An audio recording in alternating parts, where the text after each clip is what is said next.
पाकिस्तान तहरीक इंसाफ ने, इमरान खान ने कह लें, एक ऐसा स्टेप लिया है जो सूरत हाल के अंदर एक पॉलिटिकल डायमेंशन भी ऐड कर देता है।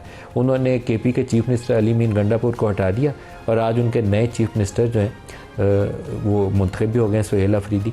सोहेल अफरीदी का इंतखाब 90 वोटों से PTI ने कर लिया और बड़ी वाज़ेह उनकी अक्सरियत है। अगर उनके बंदे लोटे ना बना दिए जाएँ तो वो 90 के 90 वोटों ने मुंतखब कर लिया। अब उससे बड़ा यहाँ कंट्रोवर्सी पैदा हो गई है कि 90 वोटों से चीफ मिनिस्टर मुंतखब कर लिया, जो आउट गोइंग चीफ मिनिस्टर है उसका अभी तक इस्तीफ़ा गवर्नर ने कबूल नहीं किया। अब एक तो तरीका ये है कि सारे कहें इन गुड फेथ कि ठीक है अली मीन का इस्तीफ़ा आ गया होगा, वो कबूल ही समझा जाए और नया वज़ीर आला मुंतखब समझा जाए। लेकिन दूसरी सूरत हाल ये भी है कि वो कहें सारे जिन्हें जो अपोजिशन जमातों का मौक़िफ़ है कि ये तो गैर आइनी तरीक़ाकार था जो आज हाउस के अंदर KP असम्बली में जो कुछ हुआ, तो हम इसको कोर्ट के अंदर जाके, क्योंकि कोर्ट में एक तो फ़रीक चला गया कि हल्फ नहीं उठवाने दे रहे, तो दूसरा फ़रीक भी चले जाए कि ये इंतखाब ही गैर आइनी है और गैर कानूनी है, इसको कालअदम करार दे दें। दूसरा फ़रीक अभी गया नहीं है, लेकिन वो भी चले जाएँ तो एक नई फसाद वाली कैफियत पैदा होगी KP के अंदर। एक तरफ सिटिंग चीफ मिनिस्टर जो या आउट गोइंग चीफ मिनिस्टर कह लें अली मीन गंडापुर, अब अदालत फ़ैसला करेगी कि वो सिटिंग है या वो जा चुके हैं, और एक जो नामुंतखब हैं या वो मुतनाज़ा इलेक्शन है उसके ऊपर भी कल अदालत ने, पेशावर हाई कोर्ट ने उसके ऊपर भी जजमेंट देनी है। तो हमने इतनी अफरा तफरी घर के अंदर पैदा कर ली है कि रास्ता ही नहीं सुझाई देगा कि आगे रास्ता कौन सा है। इसके ऊपर इस कौम के बड़ों को सर जोड़ के बैठना चाहिए। सोहेल साहब ने जो आज KP असम्बली में इलेक्शन हुआ और उसके बाद जो उन्होंने कहा वो आपको सुनाता हूँ, फिर बेस्टर उमैर से भी इस पर रिएक्शन लेते हैं। सोहेल अफरीदी ने क्या बोला? एहतजाजी सियासत का अल्हम्दुलिल्लाह चैंपियन हूँ, क्योंकि मेरे पास खोने के लिए कुछ नहीं है, ना गाड़ियां हैं ना बंगले हैं। कायद ने कहा कि ये कुर्सी नहीं तो इस तरह लाद दूंगा और उधर पड़ी हो। हमारे होते हुए कोई मिलिट्री ऑपरेशन नहीं कर पाएगा। मिलिट्री ऑपरेशन किसी चीज का हल ही नहीं है। जहां पर दहशतगर्दी है, यानी खैबर पख्तूनख्वा की गवर्नमेंट, वहां लोकल अवाम, वहां के माहिदीन, वहां के मशरान, उनको आपने एतमाद में लेना होगा। उनसे आपने पूछना होगा कि इसको किस तरह खत्म किया जाए। इसके साथ साथ आपने अफगान पॉलिसी पर नजरसानी करनी होगी। इमरान खान साहब को उसकी फैमिली के कंसल्टेशन के बगैर किसी ने इधर से उधर भी किया, पूरा पाकिस्तान जाम करेंगे। मिस्टर उमैर साहब, जो अफ़गान पॉलिसी है वो इस्लामाबाद ने डिसाइड करनी है। सूबे की इनपुट वो दें क्योंकि वहाँ एक सिक्योरिटी चैलेंज है, लेकिन आप उनको फ्री हैंड दे दें कि वो आएँ, TTP वाले अटैक करें, वापस चले जाएँ, फ़ौजी काफ़िलों के ऊपर हमले करें, चौकियों के ऊपर हमले करें, पेनिट्रेट करें पाकिस्तानी इलाकों पे, पुलिस थानों पे हमले करें, तो this is not acceptable for anyone. अब बिस्मिल्लाहिर्रहमानिर्रहीम। बुनियादी तौर पर जी TTP के लिए तो किसी का भी सॉफ्ट कॉर्नर नहीं है। अगर आप सोहेल अफरीदी की बात कर रहे हैं, वो उस ज़िले से बिलोंग कर रहे हैं, ज़िला खैबर से, जो इस वक्त टेररिज्म का वर्स्ट अफेक्टेड है।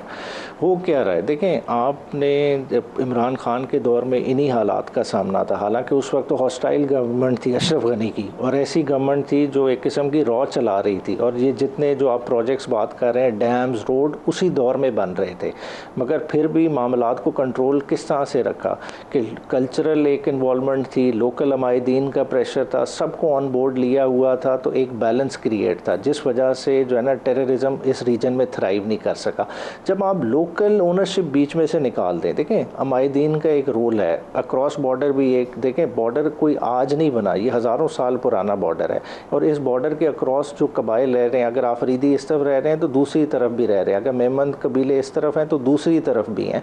तो इस तरह का जब नेक्सेस हो तो आप इनको इन्वॉल्व कर सकते हैं। अगर इमरान खान साहब ने भी अगर टेररिज्म पे बात की है तो यही कहा है कि आप इस लोकल इंटरवेंशन को भी इस्तेमाल करें। हमको ये तो नहीं कह रहे कि तालिबान को गले लगा लें। देखिए तालिबान की अपनी इनसिक्योरिटी क्या है, हमें खुद सोचना चाहिए कि देखें सर, आपके PTI के दौरे जब आपकी सूबाई हुकूमत ही थी, तो जब सबसे पहले ज़र्ब-ए-अज़्ब ऑपरेशन लॉन्च किया गया था, जिससे आपको ब्रीथिंग स्पेस पाकिस्तानी इलाकों में पैदा हुई थी, वो ज़र्ब-ए-अज़्ब ने पैदा की थी। ज़र्ब-ए-अज़्ब PTI की हुकूमत थी KP में जिस वक्त आपके ये ज़र्ब-ए-अज़्ब ऑपरेशन लॉन्च हुआ और उसमें आपकी गुंजाइश पैदा हुई। उसके बाद आप लोगों ने हाथ हल्का किया, वो लोग अंदर पेनिट्रेट कर गए। तो बेवकूफ़ियाँ तो जब आप करेंगे, दूसरे को स्पेस देंगे, एनिमी को मौका देंगे, तो एनिमी घुस जाएगा अंदर, दुश्मन दोबारा अंदर घुस गया आपके। नहीं वो तो वो घुसा ना, तो देखें ये किस तरह से घुसा, यही तो देखने वाला है। देखें तालिबान की इस वक्त इनसिक्योरिटी क्या है, अचानक सडन ये चेंज किस तरह से आ गया है कि आप चाय की प्याली उधर उनके साथ शेयर कर रहे हैं, आज उसी चाय की प्याली में तूफान आ गया, ये किस तरह से बरपा हुआ है। देखें अफगानिस्तान के डायनामिक्स चेंज हो रहे हैं, अफगानिस्तान के अंदर अपनी एक पावर की टग ऑफ वॉर है, कोई इतना आसान नहीं है। अगर जैसा से चिश्ती साहब डिफाइन कर रहे हैं कि उनका भी पैसे की रिक्वायरमेंट दूसरे मामलात है, मगर उससे हट के पोलिटिकल भी हैं। देखें वो भी अंदर से चैलेंज फील कर रहे हैं, जो एलाइज बजाय नज़र आ रहे हैं कि इकट्ठे हुए थे डिफरेंट कंपोनेंट, हकानी नेटवर्क, ये वो भी उनको टफ टाइम दे रहे हैं।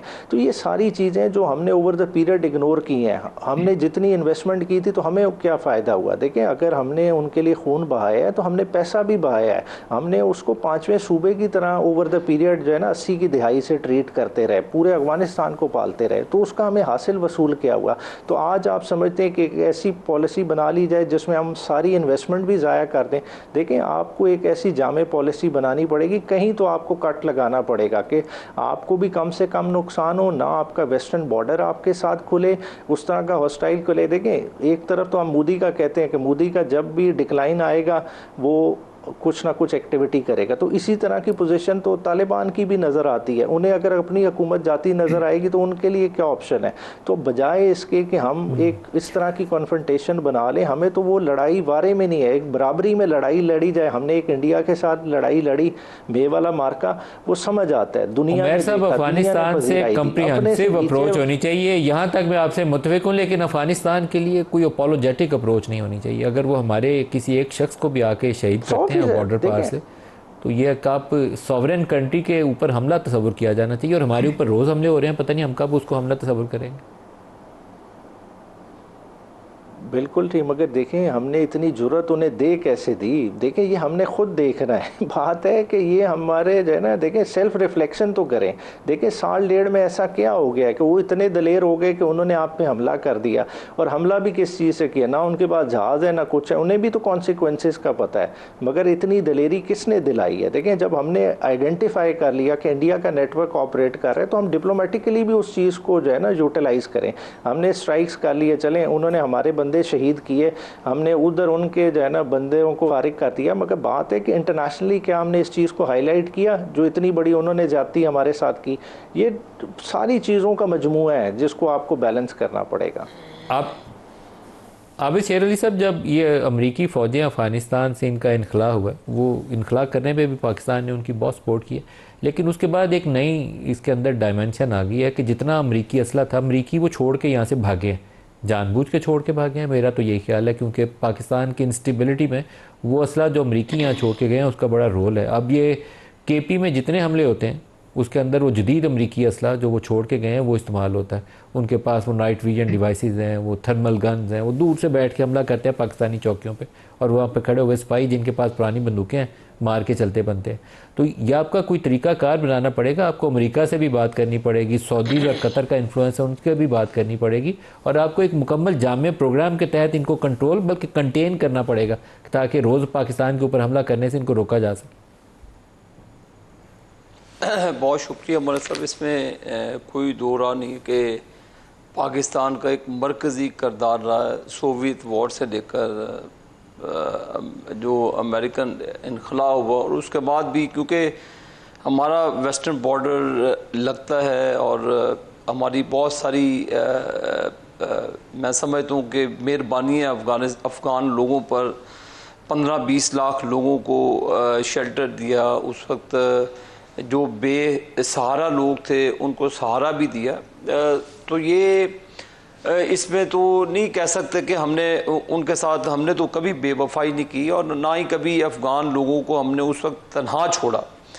लेकिन उसके साथ साथ जो टाइम गुजरता गया, अभी मेरे एक्सपर्ट्स भी यहाँ पे बैठे हुए थे, उन्होंने पहले बात की ये, इसमें अगर आप नरेंद्र मोदी की तकरीर सुने चंद रोज़ पहले भी, उसने कहा जी कि जनरल आसिम मुनीर साहब का नाम लेकर उसने ललकारा कि ये हो ही नहीं सकता कि इस साल के आखिर तक इंडिया पाकिस्तान पर हमला ना करे।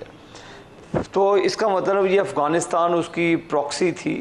जो आपने भी प्रोजेक्ट्स भी गिनाए, वो अपनी प्रॉक्सी के ज़रिए पाकिस्तान को एंगेज करने की कोशिश कर रहा है ताकि वो अपने ईस्टर्न साइड पर पाकिस्तान को दोबारा किसी न किसी हादसे का शिकार करे। तो मलिक साहब, हमने अल्हम्दुलिल्लाह दोनों बॉर्डर्स पे दुनिया को ये बताया कि पाकिस्तान को वो वाला पाकिस्तान ना समझे। पाकिस्तान अल्हम्दुलिल्लाह कैपेबल है अपने बॉर्डर्स को भी सिक्योर करने का।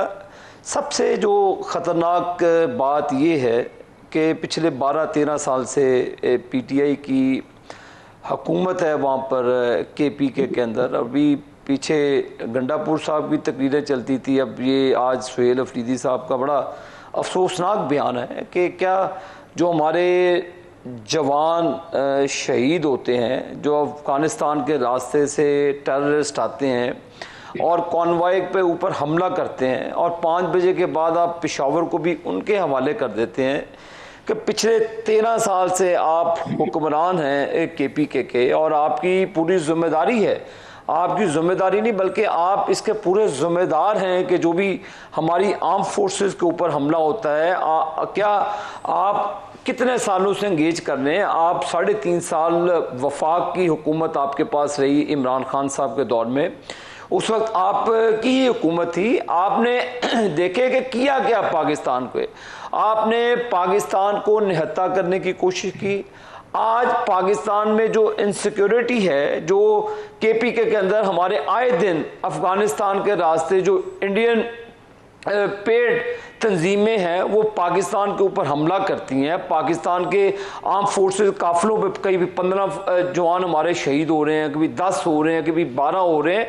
कोई वो जो जरगे के लोग हैं वो शहीद नहीं होते इसमें, कोई आपके लोकल कायदीन इसमें शहीद नहीं होते। हमारे जवान शहीद होते हैं जो हमारे बॉर्डर को सिक्योर करते हैं, जो शहादतें देते हैं। आप क्या आपने उनके लिए ये एजेंडा फिक्स किया है कि आपके चीफ मिनिस्टर खड़े होकर ललकारते हैं और उनको कहते हैं कि ये हम देखते हैं कि कैसे ऑपरेशन करते हैं। किसी का बाप भी नहीं रोक सकता कि हमारे जो लैंड सिक्योरिटी है, हम हर चप्पे चप्पे का वहां पर इंशाअल्लाह ताला पाकिस्तान का तहफ़्फ़ुज़ करेंगे। अगर कोई शख्स ये समझता है कि वो इसकी राह में हायल होगा, रुकावट करेगा, तो उसको बड़े सीरियस कॉन्सिक्वेंसेस से मलिक साहब गुजरना पड़ेगा। आप पाकिस्तान की बात करें, पाकिस्तान के जो जवान शहीद हो रहे हैं उनके अंदर जो शोधा की आपकी तादाद है, फौज की भी और सिविल की भी, वो पिछले सालों से ज्यादा है। तो कहीं ना कहीं तो अब नाकाम हो रहे हैं, जिससे आपकी ये या दुश्मन आपका तगड़ा, आप ये कह सकते हैं कि इंडिया अफगानिस्तान के रास्ते में आके पाकिस्तान में दहशतगर्दी कर रहा है, लेकिन वो कर रहा है, आपको रोकना तो है उसको, अभी तक रोक नहीं सके आप इफेक्टिवली। मलिक साहब ये देखें, 1 सेकंड मैं लूंगा आपका, ये केपीके की हुकूमत इसकी जवाबदेह है ना, जो उनके स्पोक्स पर्सन बने हुए हैं, जो उनकी गुफ्तगू करते हैं। हमारा तो दिल जलता है कि जब हमारे फौजी जवानों पर, क्या पाकिस्तान ने अफगानिस्तान के साथ कोई जुल्म किया कि आप उधर के रास्ते से हमारे फौजी जवानों को टारगेट करते हैं। और मुझे अफसोस है कि केपीके के चीफ मिनिस्टर बड़े डठाई के साथ कह रहे हैं जी कि हम देखेंगे कि कौन मिलिट्री ऑपरेशन करता है। भाई ये मुल्क पाकिस्तानियों का है, ये आपका पॉलिटिकल पॉइंट स्कोरिंग आप करें वहां पे जाके, जिनको आपने सहारा दिया, जिनको शेल्टर दिया आपने, आप ही की वजह से, आपकी हुकूमत की वजह से आज जो केपीके के हालात हैं कि पीटीआई की हुकूमत को उसमें बरीउल जुम्मा मलिक साहब नहीं करवा सकते। आपने ऑपरेशन ज़रबल अज़हर हमने तमाम सोर्सेज दिए, तो आप जब as a chief executive of the province आप सरेंडर कर देंगे और आप अपनी फौज को कहते हैं कि घुटने टेके और उनसे आप डायलॉग करें, किस किस्म के डायलॉग करें। आपने जब एंगेज किया इमरान खान के दौर में, क्या उसका फायदा हुआ? ये उसी का नतीजा भुगत रहे हैं कि आए दिन हमारी आर्म फोर्सेस पर हमला होता है। मलिक साहब दुनिया को भी पावर कराएंगे इंशाअल्लाह। आप सारी सियासी कुव्वतें इंगेज, नून लीग भी इंगेज करती रही और पीटीआई भी इंगेज करती रही है, जिसका नतीजा कभी आज तक पॉजिटिव नहीं आया। तो we need a comprehensive plan. उसका एक हिस्सा आपका डायलॉग होगा, क्योंकि जब आप इस खात्मा करेंगे इस फसाद का, तो कहीं ना कहीं आपको डायलॉग भी करना है। लेकिन पहले तो वो जो दहशत गर्दी फैला रहा है उसकी आप कमर तोड़ेंगे, तो उसके ऊपर आपको आपकी टर्म्स पे बात करेगा।